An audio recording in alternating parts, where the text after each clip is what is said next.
Hi, this is Marty from the Dougherty Garden. My third attempt. See what the hell's going on with my little tablet here.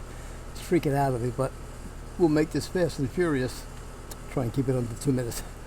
We're looking at Pygmy Palm Tree Seedlings. Approximately about a year or so old.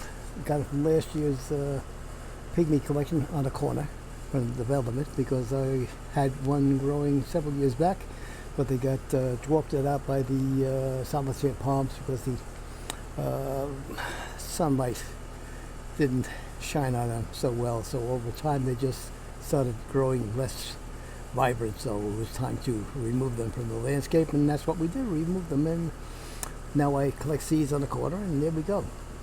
And get hundreds of these little puppies. So we'll see if the landscape is totally removed, because they, aesthetically it doesn't look good in the HOA development to have palms with seeds on them growing.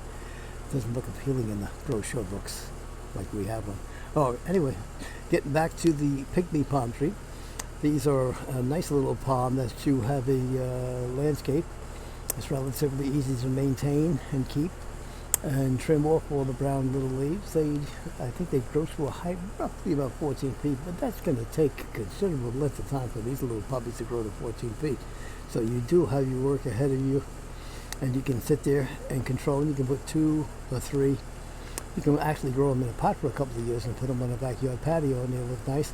The trunks really don't get that big and obtrusive, especially if you're putting them in a pot. But once they go in the ground, you get about a couple of 3-4 inches. The base of the diameter of the palm tree. But like I say, it's a fairly pretty looking palm tree. The term feathery comes into existence for the to design the leaves. They're not heavy and stocky and durable like the solitaire, or much heavier royal palm trees. This is the Pygmy, and the Pygmy is like a little dainty feathery leaf, and it's very showy. It blows nice and the wind catches them, and they look very sumptuous in the garden. So if you want to add something to your Dougherty, your garden in the backyard, or use as a patio plant, feel free to use the Pygmy Date Palm. Have any questions, please put them on the bottom. Like the video and subscribe to the channel. We'll try to get all the attention we have. All right, any questions? I'm all ears. Anybody interested, let me know. Thank you for stopping by. Bye-bye.